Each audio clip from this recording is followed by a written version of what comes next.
you, Janice, and thank you for the great pronunciation of my name. Hello, my name is Meral Güzel, and welcome and to all who could join us today in the room, and all who could join us online. I am the Partnerships Manager of Women's Entrepreneurship Accelerator Program, which is a joint initiative of 5 UN agencies, namely International Trade Center, International Labour Organization, United Nations Development Program, United Nations Global Compact, International Telecommunications Organization, and UNWOMEN. And once again this year, we are happy as UNWOMEN to be part of the forum and to have a full panel who will be speaking about the conditions of women's entrepreneurs and as solution solvers, problem solvers. And with the hope that in the next editions of the forum, we will see this gender mainstreaming in all the panels and in all the topics discussed at each session. And I'm giving floor to Alia El-Yassir, who's the Regional Director of UNWOMEN Europe-Central Asia office. And we have a great lineup of speakers. And over to you, Alia, for the whole panel. And thank you again, Janice, for great partnership. Thank you so much, Miral, and it's a pleasure to be moderating this panel with such esteemed speakers next to me.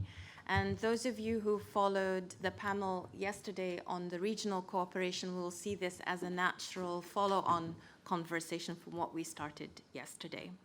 This panel is going to delve a little bit from different perspectives on the issue of investing in gender-sensitive innovation and entrepreneurship to build sustainable economies. It's again wonderful to be here in Athens, and it is a pleasure to collaborate and be a partner with the Balkans and Black Sea Forum and our longtime partner, Janice. Thank you for your collaboration in making this happen. So I think, as Janice has said in his introductory remarks, we are looking for innovative ways to address challenges that we're facing and we're likely to continue facing for a while moving forward.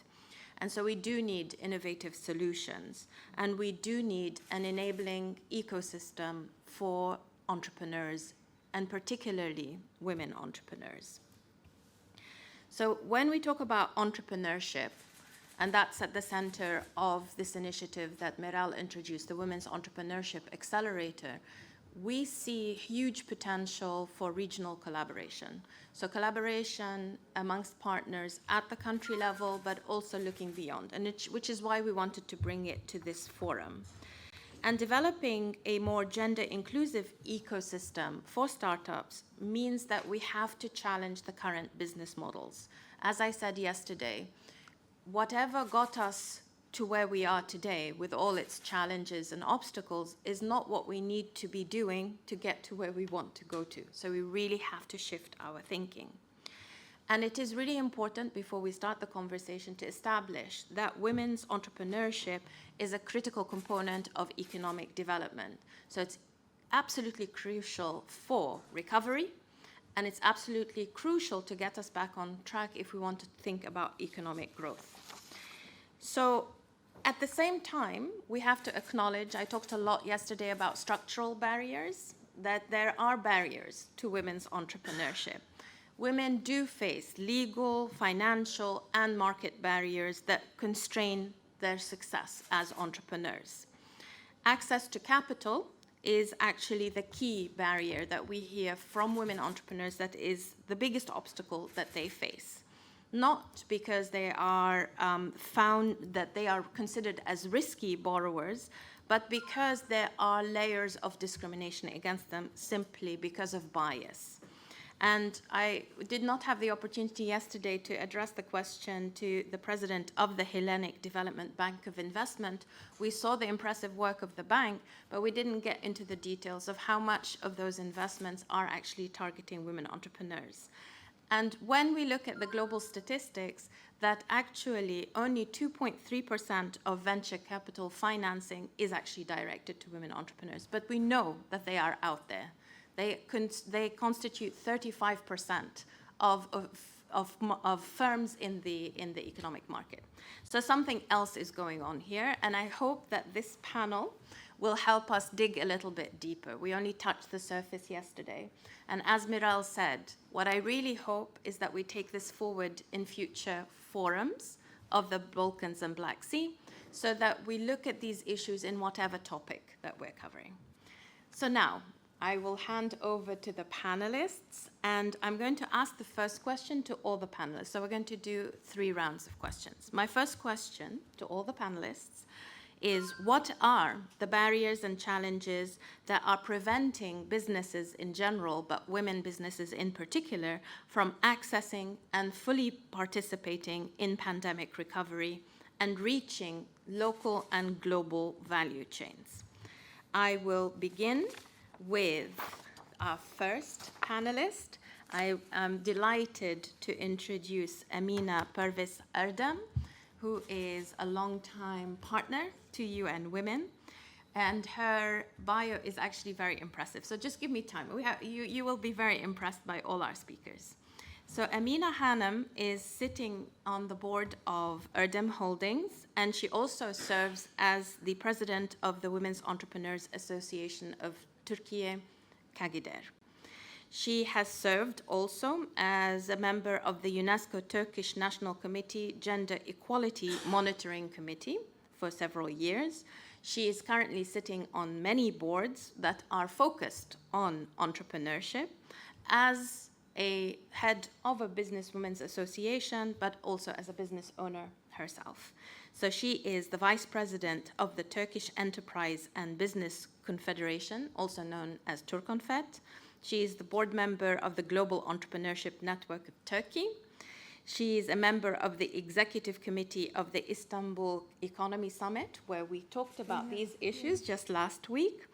And she is a member of the advisory board of Association of Women Candidates. And she also, I do not know how to say the name in French, but this is the global... There you go. It's the global... Femme chef d'entreprise mondiale. There you go. Very impressive. And they hosted just a couple of years ago the global meeting. And she's also the W20 delegate from Turkey. So, Emine Hanım, I ask you to please answer this first question. Over to you. Thank you, Ms. Alia. I would like to start by thanking UN Women for hosting this session at the Balkans and Black Sea Forum and inviting Kagider to discuss crucial matter of gender-sensitive innovation and solutions. I'm here in my capacity as the president of Kagider, as the most influential women association in Turkey that addresses women's empowerment through entrepreneurship. We have been working to develop women's economic inclusion and strengthen women entrepreneurs for the last 20 years. And I can say that we represent 8% of the Turkish economy with our approximately 430 members from 46 different sectors. With our 20 years of experience working with women entrepreneurs, as well as numerous local and international partner organizations like you, I can say that all of our work and our collaboration is very important for us to create solutions for women. Kagider's work in mainly focused on Turkish women, but however, we all see that women face similar problems all around the world. Regarding to challenge both during pandemic and in the post-pandemic recovery period, women noted similar problems globally. And not only a woman business owner, but also women who wish to become entrepreneurs face social norms, lack of networks and role models, and limited access to markets and finance as their main challenges. All of the challenges for women were existent well before the pandemic. However, all have deepened, all we know. And we all know that women are the first to be affected in times of crisis. The pandemic has affected women business owners greatly by putting them at more risk to close down their businesses and losing their jobs. To be more specific, Kagider conducted a post-pandemic survey on women entrepreneurs in Turkey, and it revealed that the main major problem of women entrepreneurs in Turkey are economic problems. Accompanied by economic challenges, 6 out of every 10 women entrepreneurs stated that they allocated more time for household chores, according to our research. And it was concluded that 55% of the women lost their market share in 2020. And in addition, women business owners face a complex web of challenges when they produce and distribute their goods or services. They remain strongly underrepresented in international trade, private and public procurement. Women also remain largely outnumbered by men in many different sectors in supply chains also. Researchers show us women occupy the informal, low-paying, unstable roles in global value chains. However, researchers show us women participation in global value chains will greatly benefit with world economy. This is very important. And regardless of the region, we see that women face similar challenges. The post-pandemic period contributed to new necessities to sustain business and developing skills to survive in the business sphere. Women need to be competitive more than being adaptive. They need to be innovative and to go beyond their potential. Anywhere in the world, to close up the inequalities, women need to be encouraged, and they should be equipped with skills and information. In short, I can say that the collaboration of public, private sector, as well as NGOs, international organizations like you, policymakers and governments is very important. And the benefit of women's inclusion in economies should be highlighted by bringing up the best practices, and gender-tailored solutions should be adopted for all of us. Thank you. Thank you so much. I think you touched on really important topics that resonate very much, that there are structural issues, there's structural barriers, yes, and that there is a responsibility to every single partner that is part of the ecosystem that is supposed to support innovation, entrepreneurship. So I think that's the challenge to everybody listening to this discussion, to think about what can be done. And I now move to the second speaker. It's the same question in terms of the barriers and challenges to businesses. And I would introduce Esra Doğan Tolgan, who is the president of the Investment Office of the Presidency of the Republic of Turkey. Esra reports directly to the President of Turkey in this capacity, and this investment office is Turkey's national investment promotion agency that is responsible for promoting Turkey's investment opportunities to the global business community and providing investors with assistance before, during, and after their entry into the country. And prior to this role, Esra has held the position of Senior Project Director and Senior Advisor for foreign direct investment projects in Turkey. So Esra, I also know that you speak many languages and are currently learning Greek. I don't know if you want to practice before you go into your intervention, but over to you to answer the question. Yeah, I haven't, well, actually didn't plan to have my first introductory speech in Greek, so I'm not ready for it. But as I said to Yannis before the starting of this session, I like to learn. I mean, I'll see how long I can go with the Greek, but anyhow, thank you for the introduction. Well, as said, I'm representing the Investment Promotion Agency, as globally known, but Investment Office of Turkish Republic. It's an institution that promotes Turkish investment environment around the world, that tries to attract global investors to Turkey. As we all know, the COVID and its implications have been very hard on many businesses, including women businesses in Turkey as well. The global FDI numbers have also decreased like around 35 to 30%, especially in 2020. And after that, 2021 was a little bit like better in terms of the attraction of FDI. The numbers have started to grow up, but of course, at the end, the businesses that have been felt more and the implications that have been felt more by the women businesses.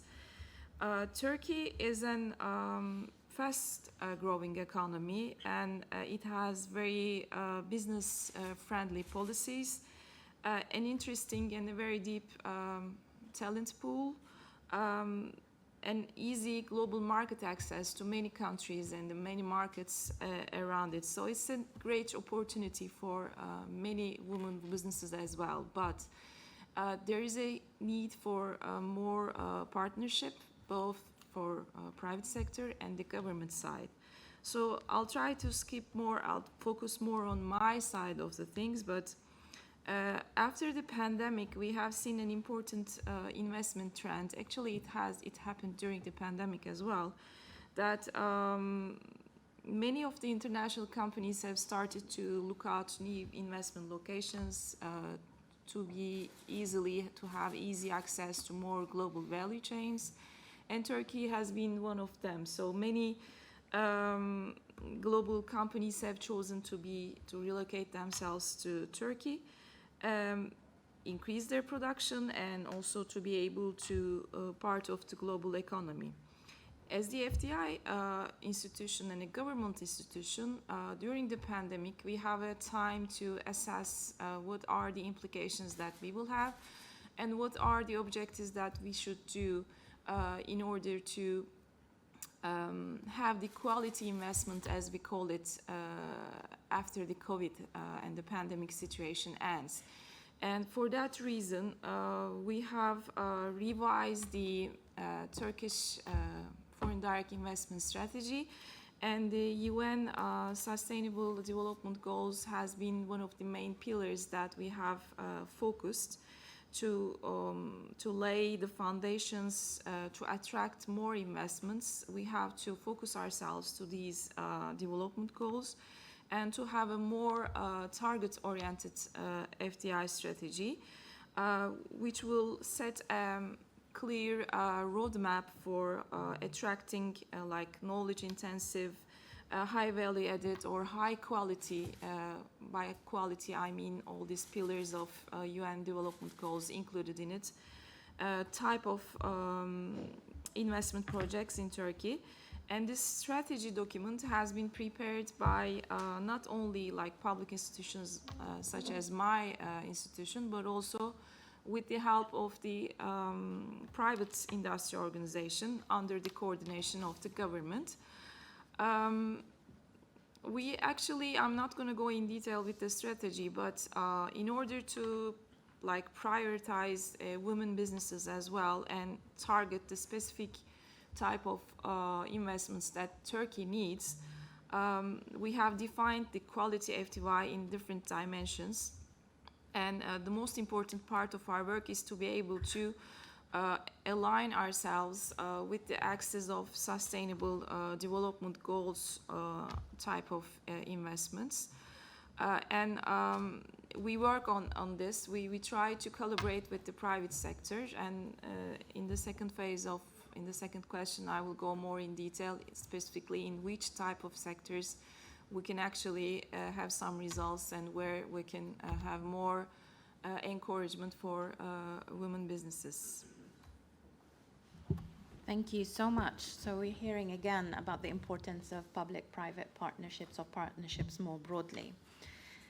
Now I turn to our next panelist, and it's a pleasure to introduce Avtandil Kasradze, who's the chairman at the Innovation and Technology Agency of Georgia. So Avtandil has been the chairman since 2019, and the agency's mission is the formation of such an ecosystem that we talk about very often to improve all kinds of innovation and technology in Georgia and to turn the country into a regional startup hub. And thanks to the agency, Georgia has been listed as one of the top 50 countries in the Global Innovations Index rankings in 2019. And since 2014, the agency has helped dozens of startups to get off the ground to drive this innovation at the country level. And you also support the commercialization of the knowledge and innovation technologies across economic fields. So I think you have a lot to say to build on what has been started, but also a lot of the topics that have been covered through this year's forum. A lot of discussion on innovation.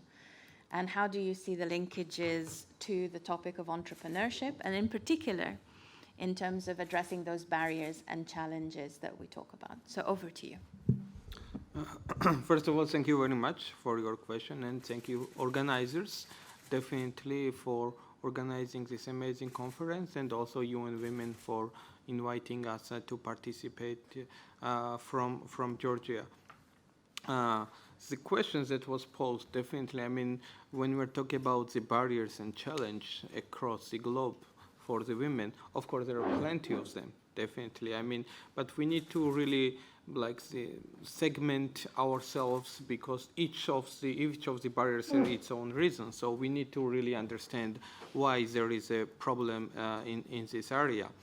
And definitely there are very different reasons of preventing women businesses, but let's now focus on innovative businesses only, not traditional businesses, but because from our perspective, we don't support the traditional business. Our agency is supporting innovative businesses, startups who are creating global scalable products. And you mentioned very interesting statistics that only 2.3% of venture financing goes to the women entrepreneurs. And first, we need to understand why this is happening. One of the reasons is that also investor side, venture investor side, is also dominated by the male. So decision maker for the investors are male. And even we as the agency, we have a problem finding, even from Silicon Valley, female venture investors, because we are funding startups, 40 new startups per year, and etc. And we have International Venture Investment Committee coming in Georgia, and we have 5 judges, and all of them are male, because there are very few female venture investors, and they are overbooked. We cannot accommodate their timeline, and unfortunately, it was also in our investment committee, male investors. And also, we know definitely philosophy how investor is making decisions, especially in the innovation, especially now in 2022, because right now you barely see unique innovative ideas in any part of the world, and ideas are more or less the same, with something like small, I would say, improvements in the business process or in the product, and etc. But you don't really see the cutting edge new technologies coming here. It's very rare that is happening right now, and in that sense, the decisions are not made in demo days or by the presentations the startup is happening, but in the networking. And unfortunately, because of the cultural barriers, I would say, which is the biggest barrier for the women, is that in the innovation field, most of the investment deals are happening when they play golf or tennis together, and etc. And it's usually, the males are playing together, females don't play, most of them don't play, unfortunately, the golf, but tennis, yes, and it's true, actually. In Silicon Valley, people are making decisions by the human relationship, not by the presentation, not by the merit, not how they think. Another aspect of the problem is that females also understand more problems for women, all around the world, and we can say that we have also like lots of applications from definitely female founders, and we have also one of the best ones. For example, like one of the best Georgian startups are founded by 3 women only. They don't have male founder, and they're one of the best. They just won like in November 2nd in Portugal in Web Summit. They just won the whole competition. They became champion startup in the pitching competitions there in the Web Summit, where 60,000 people attended, and like more than 150 startups participated from all around the world. But we do have some, but most of the also female entrepreneurs are targeting their innovative solution in the female world. That they understand the problem what women have around the world, and they target solution for them. But when they are pitching with the male investors, they don't understand whether there's a big problem, whether there's a market, and etc. So it's also a lot of the misunderstanding, and everything goes till that the biggest barrier that we have is the culture. Culture that we need to change. We need to change the stereotypes. Otherwise, it does not matter whether we will have quotas or etc. etc. We need to the fight against the biggest problem, which is how we think and how we actually look when females are pitching or they're creating the innovative startups. So this is from my standpoint. I will not talk what Gita is doing, maybe for the later stage. Yes. Well, thank you so much. I saw a lot of nodding amongst the panelists here, so I think what you're saying resonates very much so. And the challenge is to all the partners who are listening in thinking about, it's not about waiting for society to change, but how can you make change, cultural change within your respective organizations. If you are you admit that there may be a bias, then you will see it. This is what I was saying yesterday, making the invisible visible. If you don't think that there's bias there, you'll never see it, you'll never address it. So I think it's a very critical point. So thank you very much for these really interesting insights. And from the perspective of an entrepreneur herself, I am going to now give the floor to our 4th panelist, Valentina Disoska, who is herself CEO of Disoski, and she's also the president of the Association of Businesswomen of North Macedonia and the ambassador for North Macedonia for the World Organization of Businesswomen. But Valentina is what we would classify as a fighter for gender equality. She lives it every day. If you just meet her for 5 minutes, you'll know. And she is dedicated to the development of women's entrepreneurship and shares a lot of elements in common with Emine Hanım, and they have collaborated in the past. They've also collaborated with us in changing mindsets of investors, in particular, very biased male investors, to help them change their perspectives. She is also the founder of the Balkan Coalition of Businesswomen.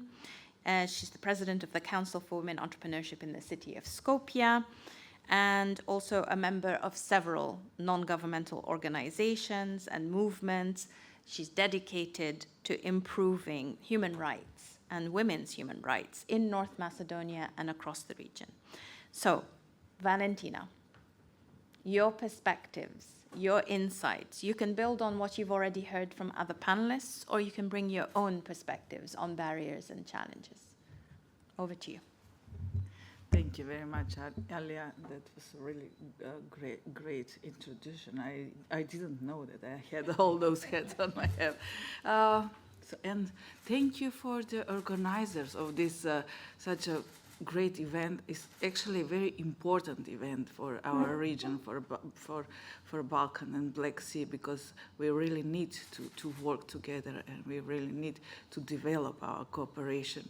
And also, thank you very much to UNWOMEN for this opportunity to be here and to speak on such a big event, especially to address our information, knowledge, and what are our needs for developing women entrepreneurship in my country and into the region. Yes, as Alia said, that I'm already, actually, I'm more than 20 years entrepreneur and in entrepreneurial waters, and in the previous, we called themselves that we are producing the products, not innovator, because this topic was not that important. Like we were not innovators. We were developing our own products. So I'm the one that started with innovating 20 years ago, because I started with developing our own products with our company. I'm in IT company and marketing, so I'm combining those two to develop my own product. But during those 20 years of work, I found that it is very important that somebody needs to help the women to develop their own businesses. And it is very important to have a door where they need to knock on the door and to ask for information, to ask for help, to ask for connection. And I found that this is one of the most important things for developing businesses. And as our colleague Avtandil says, that the businesses are made by connections. So definitely, yes, we are working on this. And I completely agree with Emine and all that she said about women, that we need to work, and we have all those burdens on our back. And at the start, I will also mention that I'm also part of innovating programs in our country. I'm running my second project with the Fund for Innovation and Technology Development, and I'm really satisfied with the cooperation with them. And of course, through all those years, I'm encouraging women to go and to ask to prepare themselves for those funds for innovation and technology development. And I must say that we are doing good, because we are doing a lot of lobbying, and we are doing a lot of preparation for women entrepreneurs. And if we look for the statistics in our Fund for Innovation and Developing Technology, you will see that more than 35% are women that are win the project. So we are very proud of this, because we go a step further into the innovation part. As Association of Business Women, in 2018, we developed our first strategy for women entrepreneurship, and we start working on this. And in 2020, first, we developed our national platform for women entrepreneurship.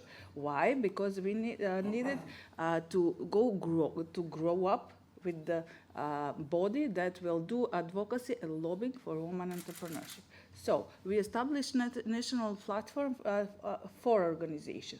But right now we have more than 200 signed declarations from different institutions, NGOs, private sector, that committed that we will work together on developing women entrepreneurial ecosystem in our country. And we develop our body for advocacy and lobbying for women entrepreneurship in our country. And what's happened right now, that we're developing councils for women entrepreneurship. Actually, right now we are lobbying for developing councils for women entrepreneurship in every city in a country. Right now we have achieved in 10 municipalities. In the city of Skopje, the biggest place, we have a council for women entrepreneurship, and in several biggest cities we already developed. And through these councils, we are negotiating for funds and for investors to come and to invest to the women entrepreneurship.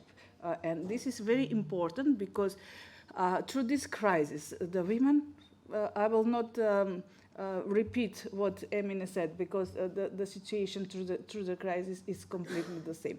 But we need to combine our forces all together, and to work all together to step over. And what we are doing, we are asking for fundings, firstly for government. We are asking for to develop fund for women entrepreneurship, and to put some funds in fund for innovation and technology development only for women entrepreneurs. Second, we were asking for funding in all municipalities to have small funds for developing women businesses, and also to develop accelerator programs. Why? Because we need knowledge on every step, from managing to innovation, to developing products, to finding markets, to finding founders, and to finding business supporters, as business angels, etc. So through this kind of top to down organization, we are combining all activities that we work very hard, and I hope so that from the next year we'll have these funds, and we'll have this first integrated on a national level and in a municipality level, those kind of innovative startups and incubators in our country. So that's how we are working.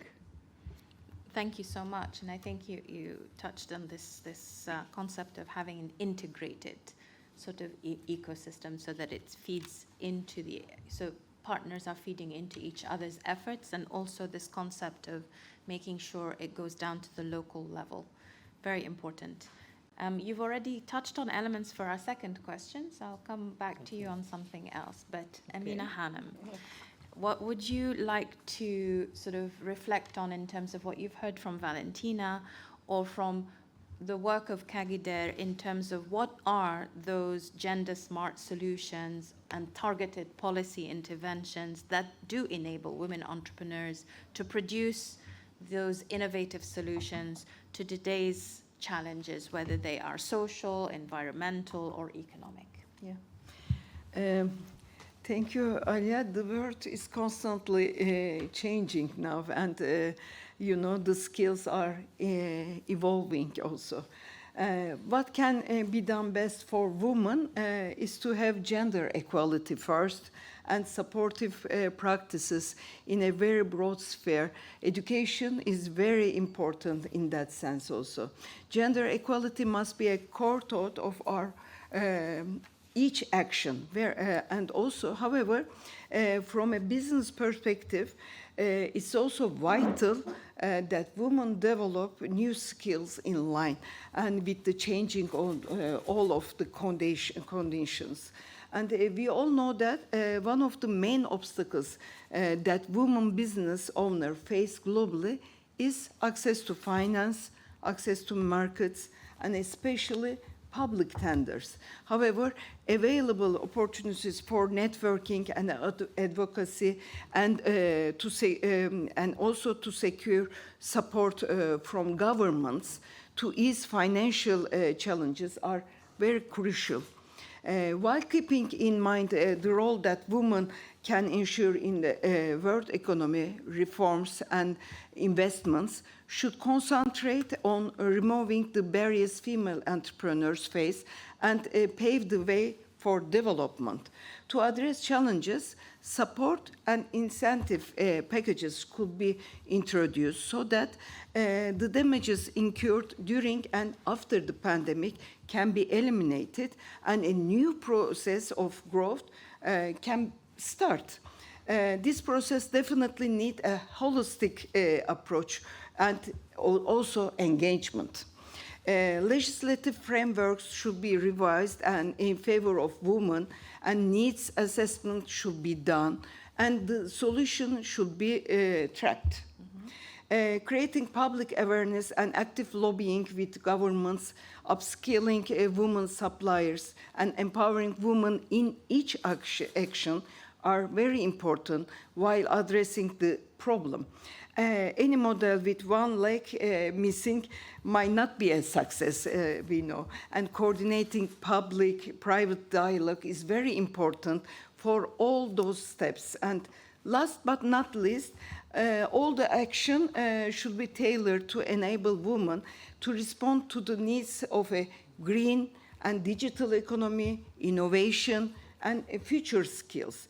we believe in women leadership and work toward women's leadership skills, because when women become leaders, they tend to empower more women. And this multiplier effect could be very fruitful also. That's why women problems can be discussed on a broader level and also prioritized. And I believe that all the representatives here with us today are very important actors and in our common goals. And I believe our collaboration in this matter will be great difference for our future. And I hope that our collaboration will grow and sustain also. Thank you. No, thank you so much. And I just want to emphasize again that it is so important to listen to experts in the field of women entrepreneurship, like Emine Hanım and Valentina. They are the experts on what entrepreneurs need. So we really need to be listening and taking notes. And Esra Hanım, now you told us that you have a focus of your work on the Sustainable Development Goals. Which have, of course, they are supposed to accelerate progress on the social, environmental, economic fronts across the board. So from your perspective, and having heard what you've heard, and with the knowledge that you have in terms of working with businesses, what do you think would be the perspectives to do more in achieving the SDG 5 as part of the overall 2030 agenda? And in particular, what more can be done to support women entrepreneurs? Thank you. From the perspective that I have acquired during this panel and also conversations with all around, I see that for government institutions and officials, it's very important to understand the private sector approach. Because sometimes from the government perspective, figures, numbers might be very important, but there is this element, the social and cultural and also woman element that might be underlined and that should be underlined. So from my perspective, as the investment organization of Turkey, we have within this new revised FDI strategy, we have underlined that private sector cooperation, and we have actually started to work with UNDP back in 2019, just before the COVID, to study about Turkey's impact investment ecosystem, which is a study that actually designs the stakeholder mapping and make an analysis of the ecosystem to showcase Turkey's potential, to attract more on the impact investment side. And as the outcome, there has been a National Advisory Board, which was established in 2020, with a task force that launches some of the important, that actually includes some of the important players in the stakeholder mapping, like Turkish Development and Investment Bank, or UNDP, the Istanbul Global Impact Partners, the Investment Impact Investing Association. So that all that's are outcomes of the study we have done actually with them. And another outcome of this collaboration was actually the investor map, which is another study conducted again all together with all the private sector stakeholders. And we actually, continue and wish to continue with this most important, like institutions like UN and everything, and maybe from now on with UNWOMEN as well. Because there is an important part of our main activity, which is the FDI generation, and an important part of this work, well, it's changing. Since we have started doing the investment promotion back in 2006, as of today, the elements of the investment and foreign direct investment generation have changed. As an example, the startup ecosystem has become a predominant FDI generation area for Turkey. Especially over the last 10 years, Turkish startup ecosystem has been gradually like growing from an infancy stage to a more mature stage. And as a result, Turkey has attracted like record levels of startup investment. And within context, when we look at the 1.6 billion US dollars of startup investment in Turkey, there is another point that I'd like to underline, is that gender diversity of Turkish startup ecosystem. Like in the first 9 months of, it's very recent figures actually, in 2022, in the first 9 months, 52 out of 208 investments had female founders. This is the highest rate in recent years, actually, since 2017, reaching up to 25% of all startups had female founders. And when we look at from 2017 to 2021, the total percentage of total startups with female founders has increased from like 13% to 20%. Like for my Turkish friends and colleagues, some names might be familiar, like Vava Cars, Getmobil, Atlas Space. These are some female-funded, very good yielding, I would say, startups. Another example is very recently, there is an Alia woman investment platform, I'm sure Emine is also very familiar with, which is the only woman-focused investment platform. Alia Women is investing in smart money, as they call them, only for women-led businesses. They announced a collaboration with Turkish Bankası. Turkish Bankası is actually, up until 2022, was the largest retail and commercial bank of Turkey, which is actually the first bank founded after the Turkish Republic. Their collaboration was about the consolidating like women entrepreneurs within the startup ecosystem with the gender balanced startups up to $10 million. So they just established that platform to attract more Turkish women-led startups. So that type of like when these type of initiatives do come with the government help, with the government good intention, we have seen, especially in the startup ecosystem, that good results do also come with it. When we put aside these startup ecosystem and look at the strategic investors, as we call them, I mean the investors that come and invest and have a long-term commitment in the country, they do have a great intention to work with the SDG social and cultural results as well. Very recently, we have conducted a study with the Bain American consulting company. It was actually an interview with the 26 big multinational companies existing in Turkey, and we asked them what are their sustainability agenda within the firms. It's very important because it's been always the case that the multinational companies have made proof of what their agenda is, and the small, medium-sized companies do follow them. Turkey is a big country and mostly composed of small, medium-sized enterprises, so it's very important to actually to see what these big companies show as an examples. And as a general, these interviews and the study that we have conducted with the companies, we have been convinced as the government official authority as well that the companies are working on it, and they are more comprehensive on including like social and governance compliance with the world. So it's becoming a more of a topic. Not only like environmental social compliances, but also issues like gender diversity or women participation are becoming more of a topic to be discussed. Well, I'd like to give some figures, but I'm not going to go on with the general because Emine has already spoken about it.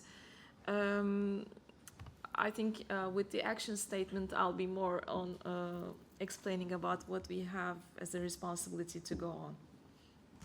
Thank you very much. I think you've given us a lot of food for thought. Thank you. And I think it makes a lot of sense now to pass over to you, Avtandil. I mean, we've heard of recommendations for policy interventions, but from your perspective, and particularly in the area of innovation, what would be targeted policy interventions and solutions to enable women entrepreneurs? Yes, of course. And when we want to discuss about the solution, we still need to focus on the problem, because we need to really understand what is the problem. Another thing is that just a few days ago, back in Georgia, in Tbilisi, we had together with the UNWOMEN event when there was a representative from Ministry of Education and Science and provided us very interesting data. And the data suggested that in the bachelor degree, like the women who studies in ICT field is only 15%. And in master degree, it increases 25%, and in PhD, almost 40%. And if there is only 15% who are actually learning in technology, if you don't learn, you cannot be in the technology business. You cannot ever think that I can create some AI solution, or Internet of Things, or other different things, because you have not learned it. And still, it is guided still by the stereotypes, yes, because what profession you are choosing. And also, when you see that when there is a little bit increase of the percentage in master degree or a PhD, and you think, oh, it's good there. No, it's not good still, because it is because of the male is not continuing in the master degree or PhD degree, because they don't think they need it, because they found very good job, in ICT, or they started like some work in the ICT startups and etc. So one of the things that when we are talking about the solutions, we need to target to the core problem, and the core problem is our mindset, is our brain, I would say, because if we do like small other things, it may help in different things, but we need to focus on the fundamentals, not the building itself, because right now we are in Acropolis Museum, amazing building, but it was built like this because there's a good fundament, yes, that we don't see.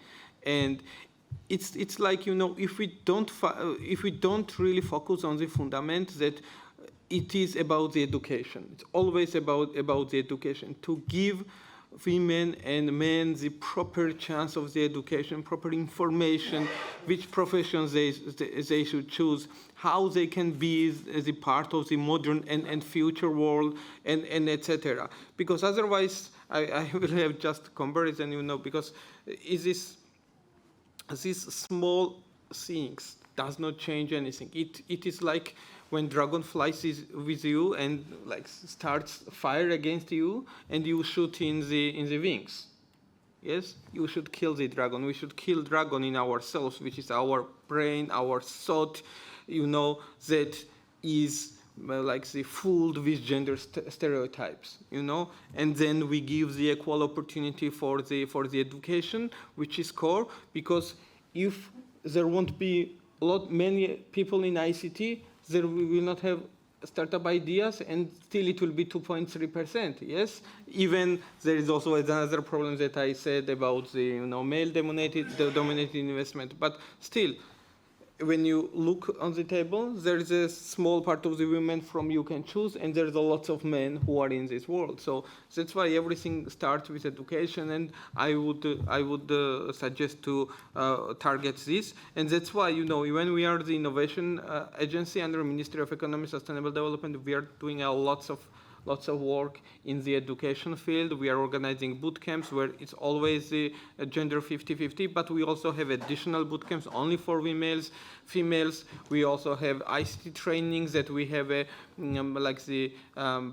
would say additional score for the female participants in order to learn ICT. It's not in university stage. It's like non-formal education that we're giving, targeted together with the market, to provide them trainings and skills needed to work. And we are trying this, but still it's like we are shooting in the wings, and we should kill the dragon. I like that. Kill the dragon. So, Valentina, I'm going to switch it up for you a little bit. You told me to throw a new question at you. So, I want to reverse it. So, we've heard a lot about what is needed, what would work. From your perspective, what doesn't work? What policy interventions don't help or don't have the intended result? Do you have any thoughts on this, or what would you prioritize as the top policy actions? Because we are also working on a policy level in our country for women entrepreneurship, and I know that only developing policies without working and hard working with them and inviting all active stakeholders to work together with us, it doesn't work. It's because we developed our national strategy in 2018.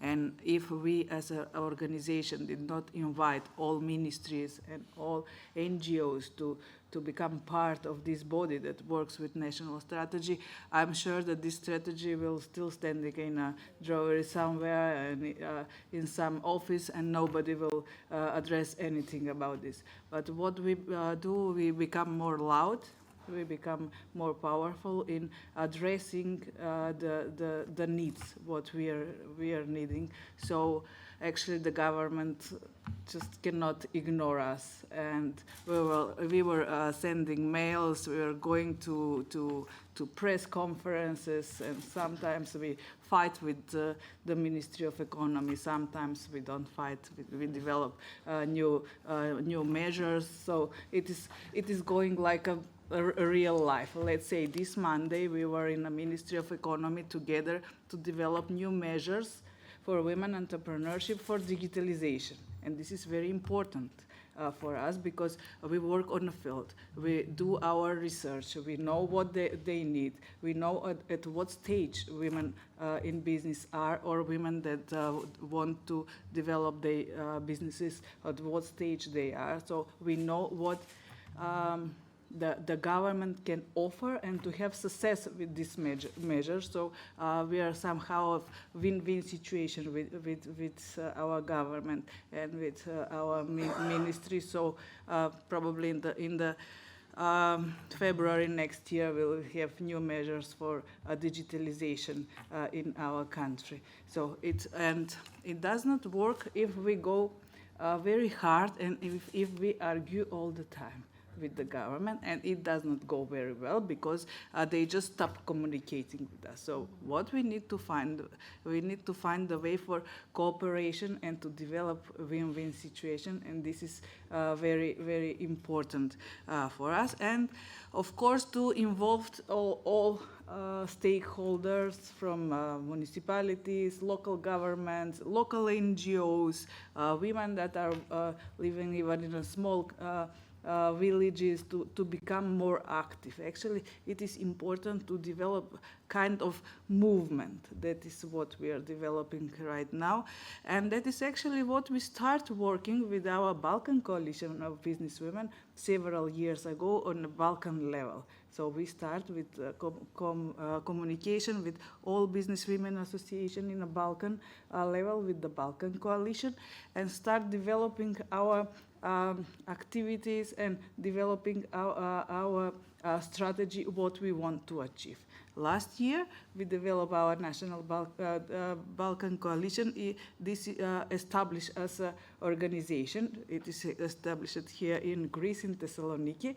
So we are working on a Balkan region. That is what we need to achieve, is to develop movement among the women entrepreneurs to start cooperating, developing products together, go for markets together, and to become more stronger in businesses. Of course, all of this is to have a bigger market, bigger selling of the products, and of course, bigger turnover and profit.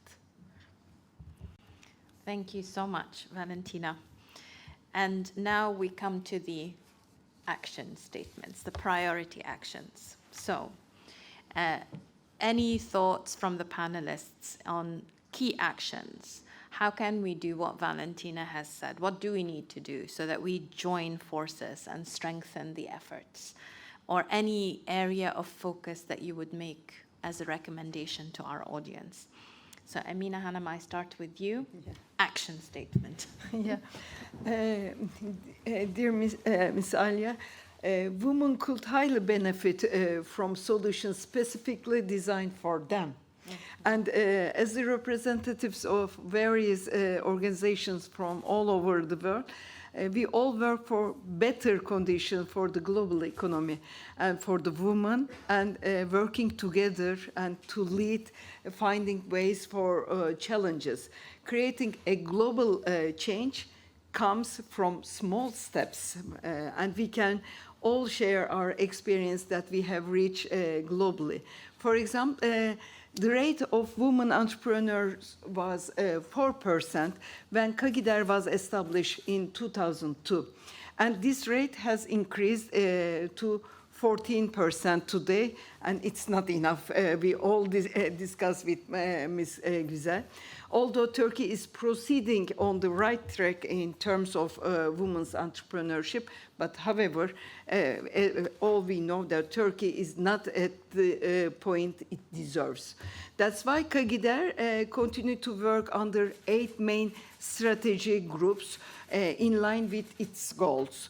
And among the strategy groups, there is a group that focuses on digital transformation, digital skills, innovation, and skills development. And we are very proud that we've reached many women, and still we are continuing. I believe that best practices and role models influence a positive and multiplier effect. That's why I believe it's very timely to collaborate and work together for our common goals and in the challenging agenda the world faces today. Taking this opportunity also, I would like to share our initiative, the Balkan Women Coalition.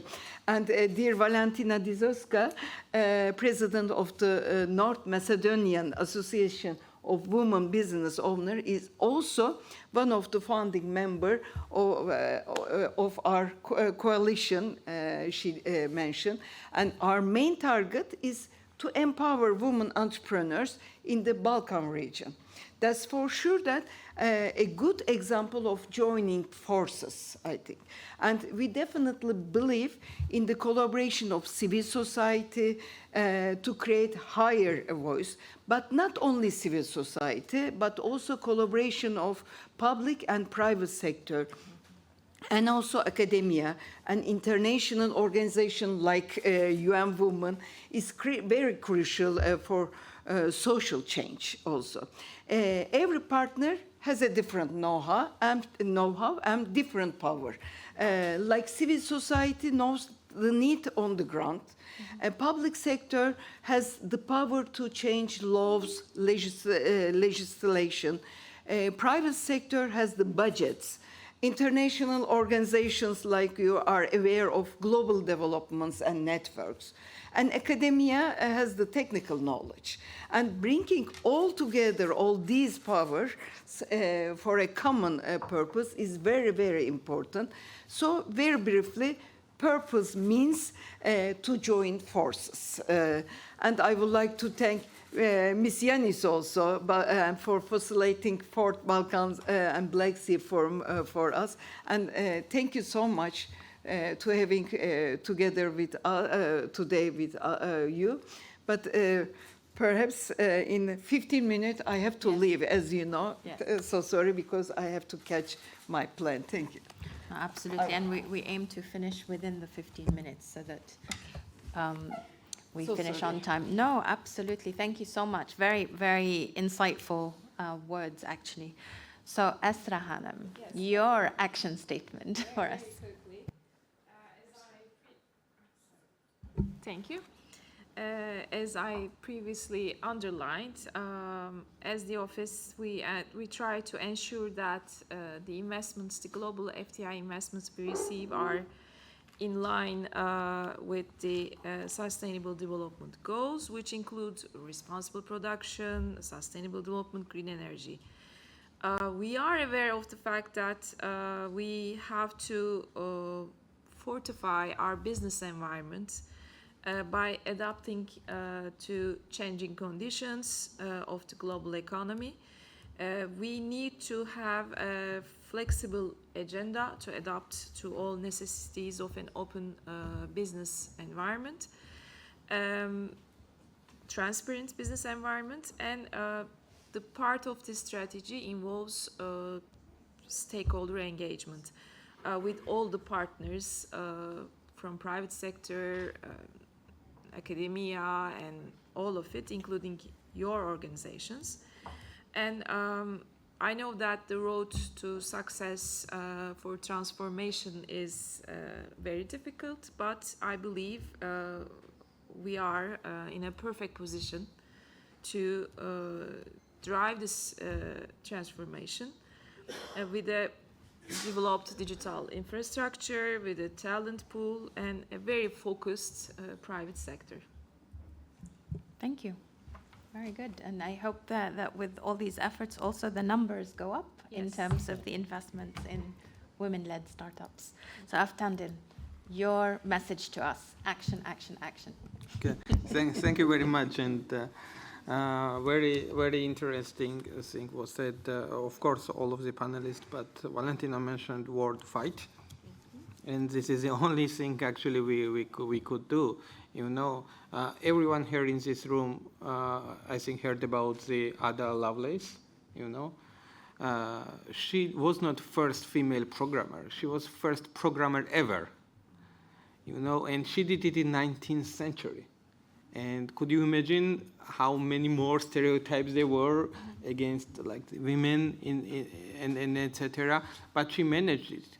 And also, like, we're now sitting in 21st century, and we enjoy human rights. You know, like Universal Declaration of Human Rights was created by UN in 1945. Before that, there was no even human rights. You know, and we were living under the rules of the kings. You know, when right of life was not there, right of the marriage was not there, nothing was not there. It's not the once they wake up and they say that, okay, we need to grant people human rights. No, because people fight it.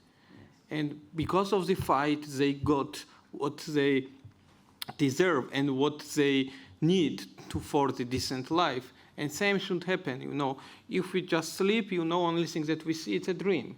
But if we want action, we need to fight. We need to find what we think it's need for equality, and then it's difficult path, definitely, but it's only path, because you should not expect that one day all men will wake up and understand that it should not be male-dominated world.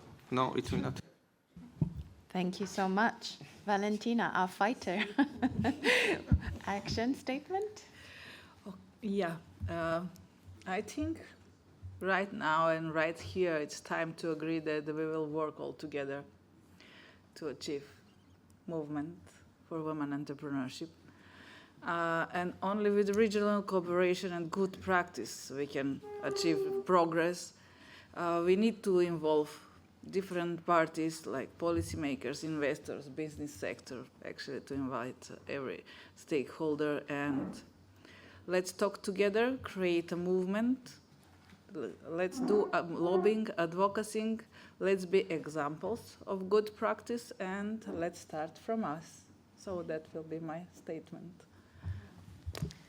Thank you so much. I think you'll all agree that we've had incredible insights from our panelists, and I wrote down some of the things that really resonated. I think there was a lot of emphasis from the panelists about overall approach, that we have to have a holistic approach. We have to have an integrated approach. Also think in a localized way, a tailored and a designed way. If we're designing for women entrepreneurs, it has to be built on their needs. We also, as Valentina said, we need to model. We need to look at root causes and build solid foundations. We continue a dialogue. We have to look for multipliers, and we have to have cooperation and partnership amongst multiple stakeholders, including at the regional level. And things that we must do: we must recognize the biases that exist. We must recognize that we need to invest in education, in awareness, in skills. We need to invest in measuring to know how we're doing. We need to look at the numbers. And Esra, I thank you for giving us those numbers, because that gives us the baseline on which to build on. And I think what resonates with all of us is we have to speak up, we have to be loud, we have to fight, and we have to kill the dragon. I love that. So I think what I would like to end with is just to say and recognize and the panelists, for sure, for all their insights, and to explain where the idea of this panel came from. Because we have seen, as UN Women, the problems that exist across the region that have been highlighted so eloquently by our panelists. And this made us think about how we partner, so we do things differently. And we have an initiative that is regional in nature. It's called the Women's Entrepreneurship Expo, which is exactly focused on this, not to prescribe what the solutions are, but to bring the collective thinking from all the partners across the region to really put our finger on what the problems are and how to solve them. This year we had the second iteration of our regional expo, which is a virtual event, which actually works, but we complemented it with country-level initiatives. So you have countries that have been engaged here. We had a summit which focused on gender-responsive procurement, that concept I introduced yesterday. We had one in Turkey, which was co-organized with Kagider. We also had one summit in Serbia, and Valentina, I believe you joined us in that one. And then we had a full expo in Georgia, which was where women entrepreneurs were able to showcase their products and their services. We have a lot of lessons learned from these in-person, face-to-face, which are really important and need to happen at the country level. But really what is so impressive is the outreach, because together with the country level and the regional, we had such a large uptake, so much interest from women entrepreneurs. We had over 1,600 applications. But what's really critical is that the reach. Through our regional expo, we were able to reach over 300,000 people, including many women entrepreneurs, and we were able to get 30 new partnerships in place. And this is just the second year. And so I want to thank all the speakers for their insights, but because it's not just in the panel, it's in all these events and these activities that are happening at country level, and a real investment and buy-in and commitment to do more in terms of regional collaboration. So looking forward to doing more together, bringing more partners on board. I want to thank all the panelists, and I want to thank all of you for listening to our interventions here today. So thank you so much. Janice, yeah. Dear Alia, it was supposed to be speaker. Now you have moderated the panel. I'm really impressed the way you have done so. Maybe 23, 24. I mean, maybe the next edition we have to consider seriously about also having, the Balkans and the Black Sea in Turkey. Okay, and maybe Esra may facilitate to this destination. Okay, so thank you all very much. We will have a half an hour break because the panel should stop because we have Emine to go to the airport. Yeah, but it was. Yeah, you have question? Okay. So Alia will keep on moderating, and so the floor is open for questions. So. No. First of all, I want to say that I was really fascinated by what we heard from this panel, and thank you, madam. Have a nice trip back home. So sorry, I'm so sorry. Another meeting, so sorry.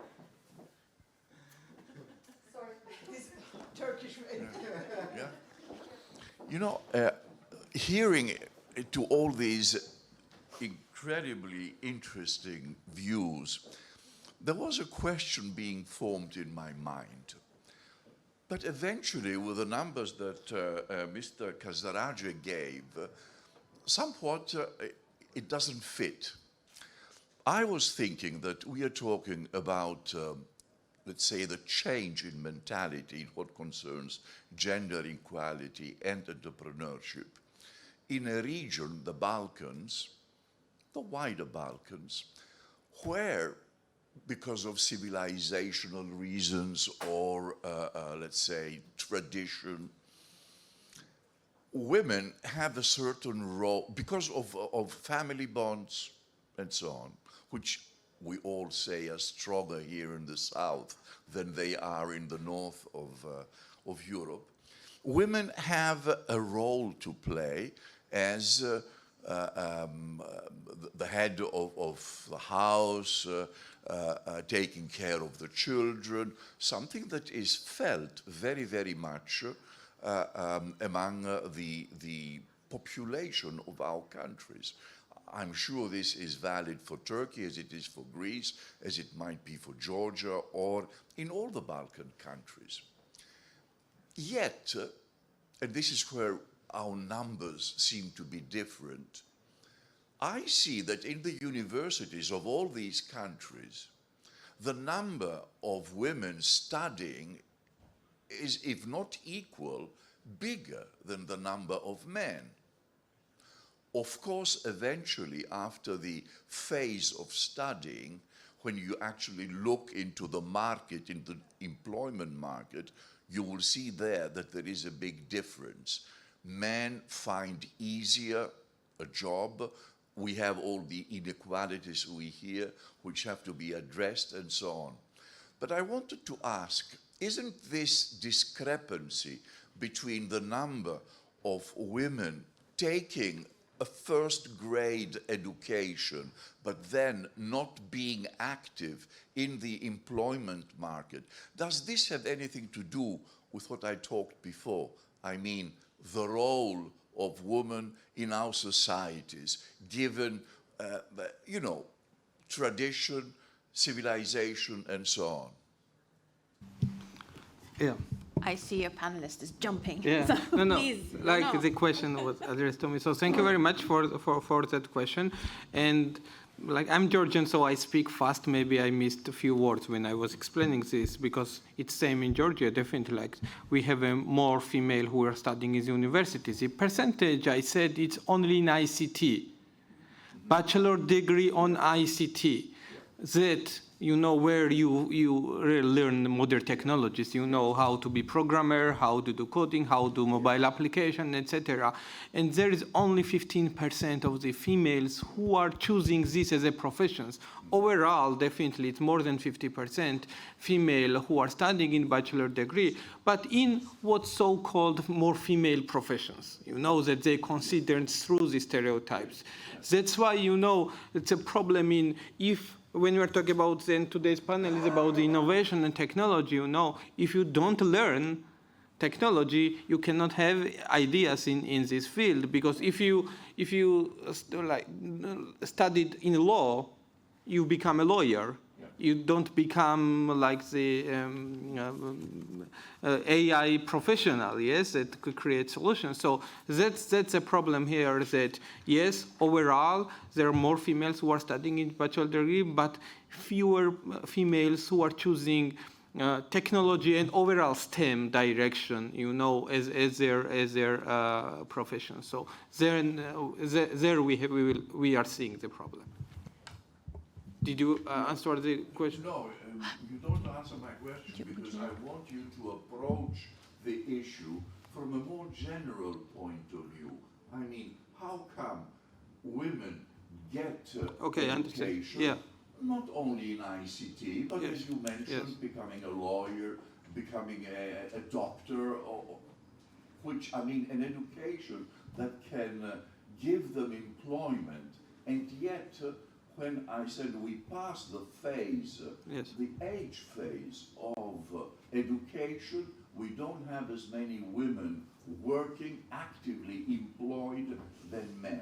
Yes. If this has anything to do Okay. with... Yeah. Yes. Should I? Or? We'll come back to you so you can comment on it as well, but I just want to give an opportunity to the other panelists. Yeah. Esther and then Valentina. Well, I'm not the expert, but I have some specific figures that actually confirm what you say. Even though women are very good at multitasking, like working and having a household, kids, and all that life that go in parallel daily, it is actually the result and the things that we like to ameliorate. To give you one specific example, there are 62 million people aged 15 in Turkey, over 15, and half-half men and women. And according to Turkish statistics, the number of people in the workforce is 9.7 million out of 30 for women and 20 million for men. So while the labor force participation rate is about 32% for women, 68% for men. It's just the way it is. And the reason behind are many, like you said, cultural and other like issues that needs to be like properly and better managed by encouraging women to participate more.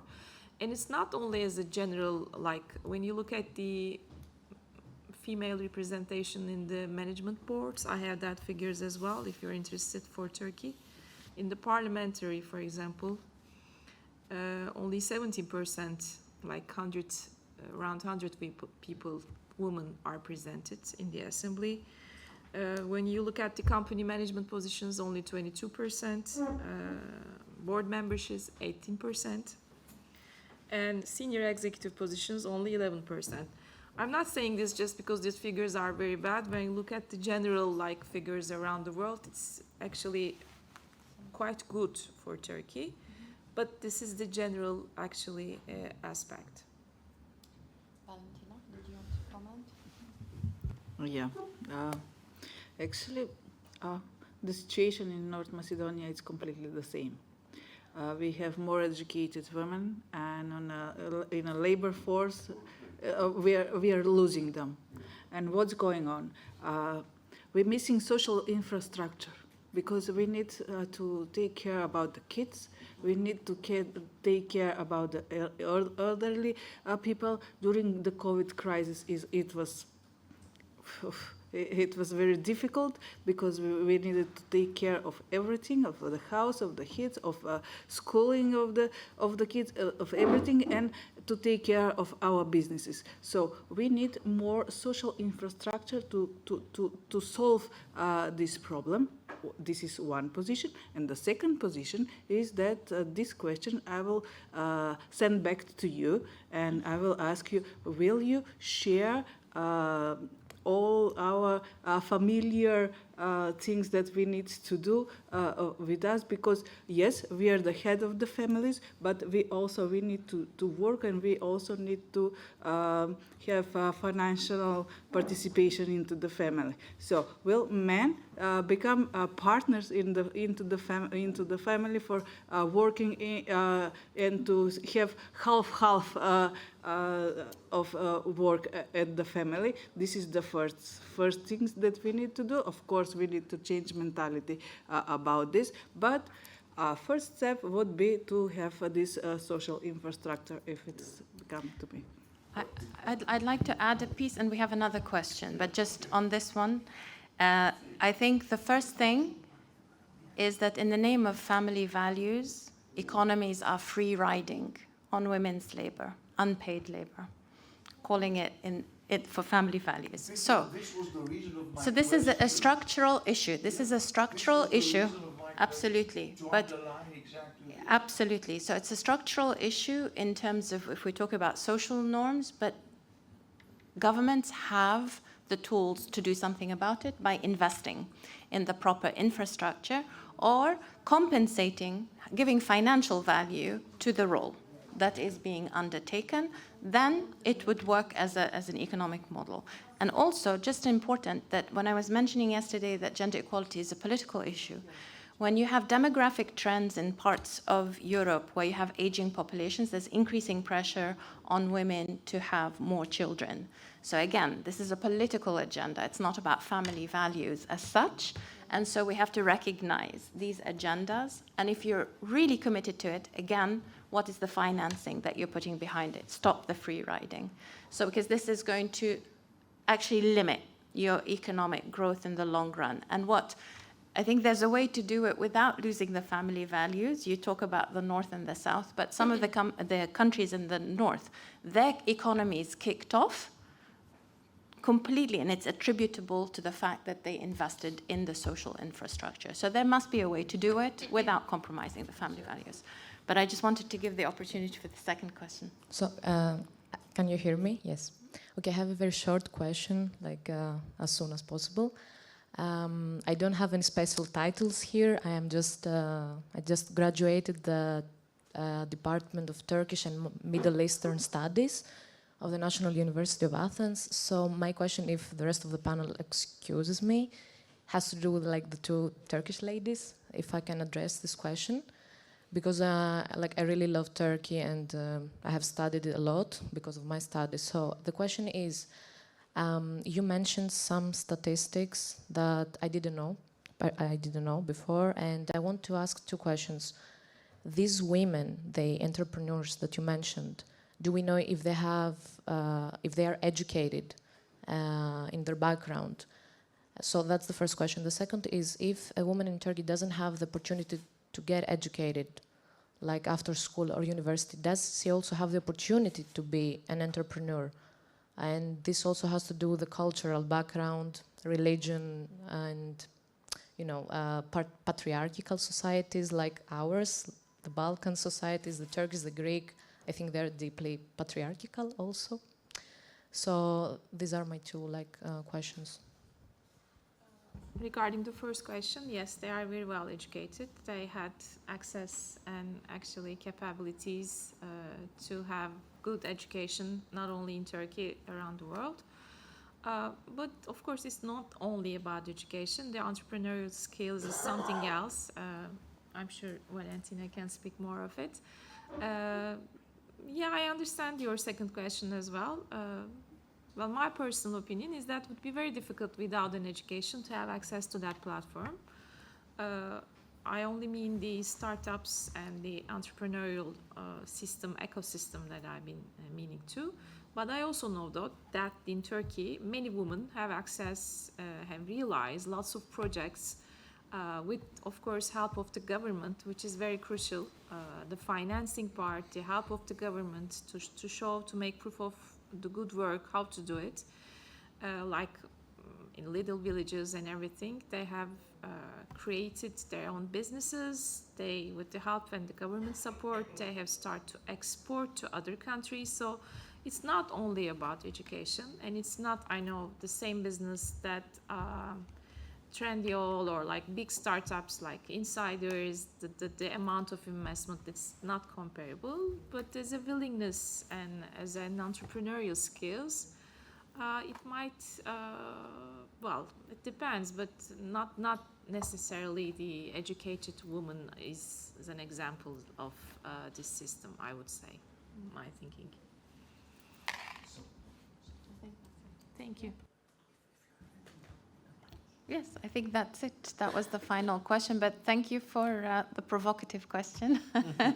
And I hope people are listening to the answer, because it really is about structural issues and making those structural changes. But it always starts within your own organization to look at what can be done differently. But many thanks for all the people who've been listening to our conversation. Huge thanks to the panelists, and look forward to continued conversations in future forums, wherever they may be. Maybe next year in Istanbul, who knows? Yes. Thank you so much.